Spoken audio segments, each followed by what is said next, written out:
kasih sudah hadir. Saya harap proyek ini bisa berjalan sesuai tujuan awalnya. Baik, Ibu, dari pihak kami semua persiapan sudah berjalan sesuai rencana.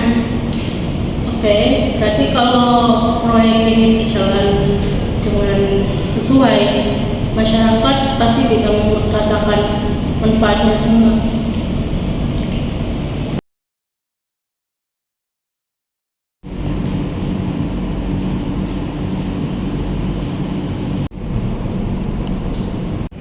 Anggaran ini cukup besar ya? Iya Bu, karena distribusinya ke seluruh Indonesia. Kalau ada penyesuaian harga, sepertinya tidak akan terlalu kelihatan. Maksud Ibu, harganya dinaikkan gitu? Ya, kurang lebih seperti itu. Bukankah itu melanggar aturan? Saya cuma berusulan.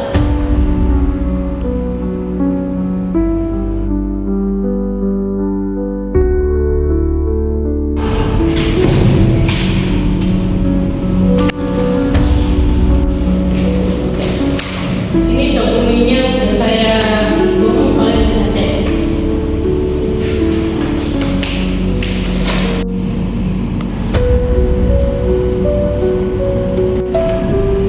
Kalau aman, mungkin bisa dipertimbangkan. Nah, sekarang kamu mulai paham kan?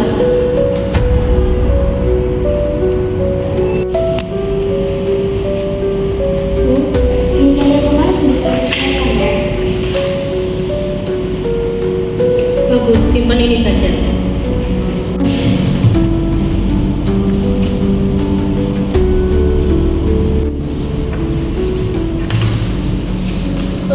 Saya angkat telepon dulu ya. Zara tolong bantu saya kan ya? Baik, Bu.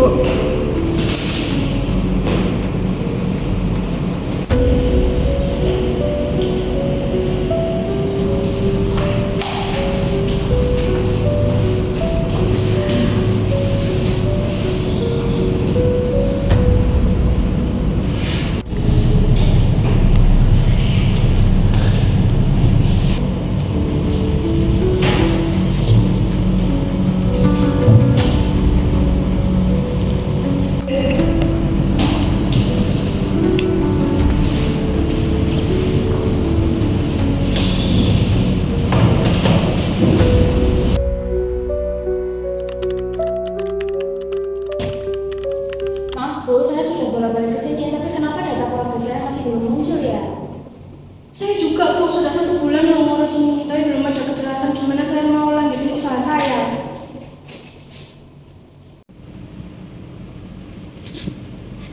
Yeay, aku keterima. Cek teman-teman.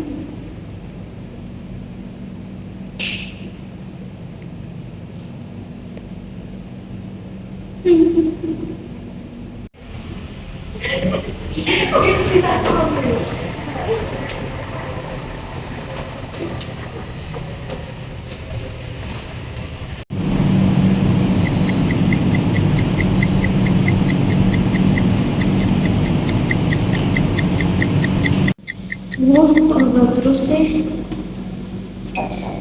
Telepon Kak Zira. Halo Kak Zira. Halo ya, Mei. Ada apa ya?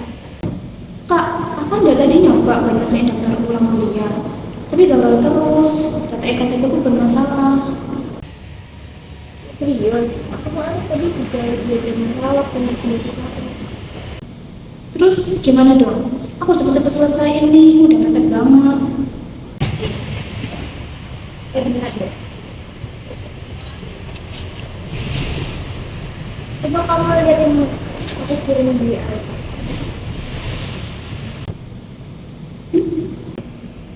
Untuk kasus korupsi, proyek pengadaan KTP elektronik ini menjadi perhatian publik.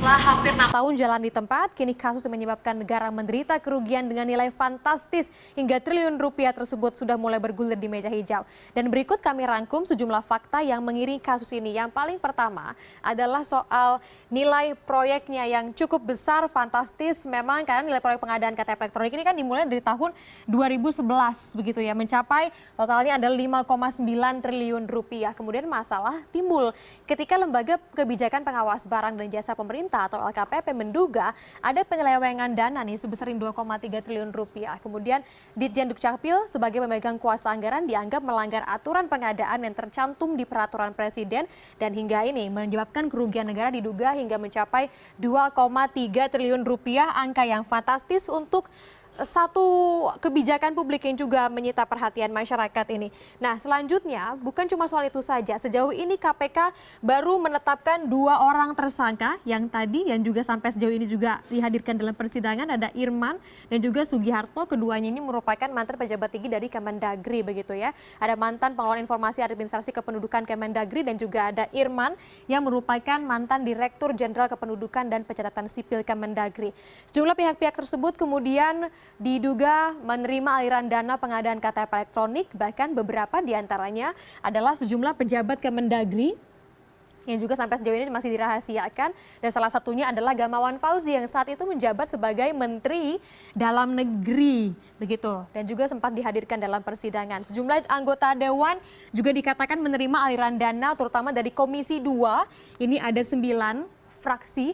Beberapa anggota dewan dari fraksi partai politik di DPR yaitu ada Demokrat, ada PKB, PDIP, Gerindra, P3, Hanura, PAN, Golkar, dan PKS. Selain itu juga ada 5 korporasi yang diduga mendapatkan aliran dana dan juga 1 konsorsium. Dan dari dugaan-dugaan jumlah yang besar ini yang diduga menerima aliran dana, memang sudah ada kira-kira 14 nama yang kemudian memberikan pengembalian uang atau mengembalikan uangnya sebesar 30 miliar rupiah kepada KPK, dan juga ada lagi jumlah yang cukup fantastis keluar dari kantong 5 korporasi dan juga 1 konsorsium ini kembalikan lagi ke KPK, yang memang tentu saja itu tidak mengurangi tindakan ataupun sanksi pidana yang mungkin saja akan diberlakukan kepada mereka. Dan kemudian bukan cuma soal itu saja, angkanya bukan angka kerugian negara saja yang fantastis ya, tapi juga ada 280 saksi yang dihadirkan, telah dipanggil, dan 23 diantaranya itu merupakan anggota DPR yang entah itu yang masih aktif ataupun menjabat di beberapa daerah lain, yang intinya adalah orang-orang yang berada di Komisi 2 pada saat perencanaan hingga penganggaran itu berlangsung.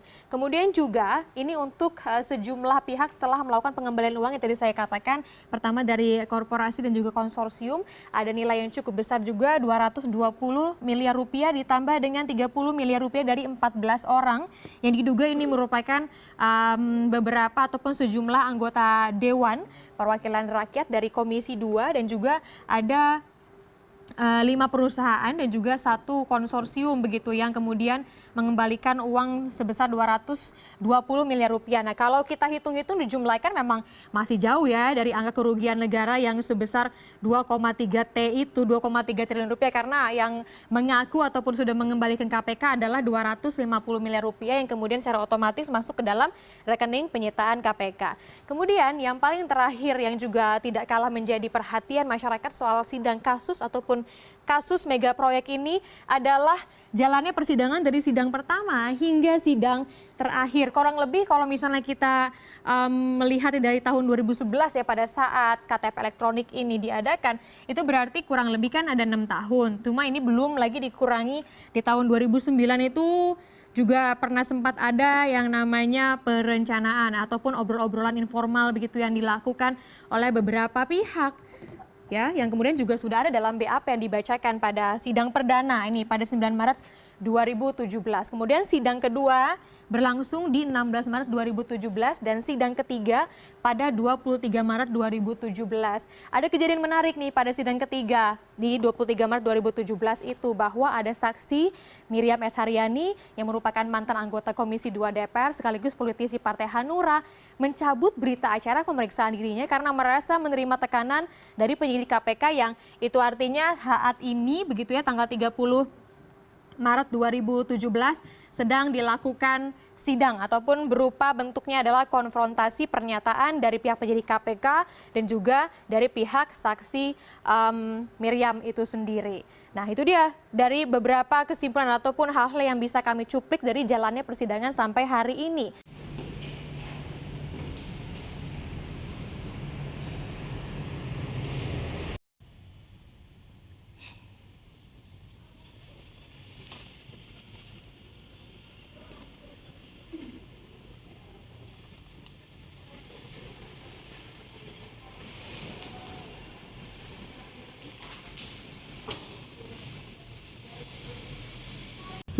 Nyari kerja tuh amat, harus ngurus ini itu. Belum lagi rame korupsi EKTP. Wah, ini istrinya jauh sekali. Ya, silakan masuk komisi. Saya rasa ibu harus cek ini. Ini apa? Ini dokumen yang saya temukan pada saat rapat proyek. Maksudnya? Saya sebenarnya juga tak buku, tapi masa saya dan terus. Oke, baik, itu kan saya periksa. Baik, Bu.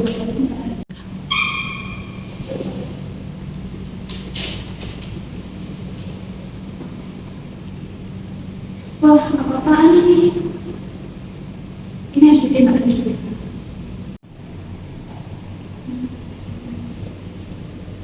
Wah, ini benar-benar serius. Sepertinya saya harus segera melakukan penyidikan. Apakah Anda pernah melihat dokumen ini? Mohon menjawab. Ya, Bu, saya pernah melihat saat proyek tersebut. Kenapa Anda tidak segera melaporkannya dan baru sekarang melaporkannya? Karena saya merasa ada yang tidak beres. Lalu bagaimana dengan Anda? Apakah Anda tahu ini? Iya, Bu.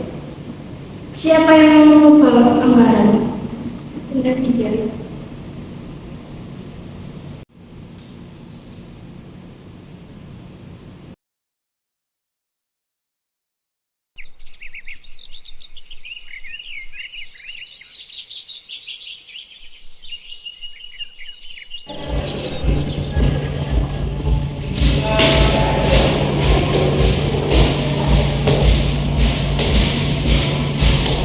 Ibu, Ibu diduga melakukan penggelapan dana EKTP. Enggak. Bukti sudah jelas, silakan jelaskan di dalam polisi.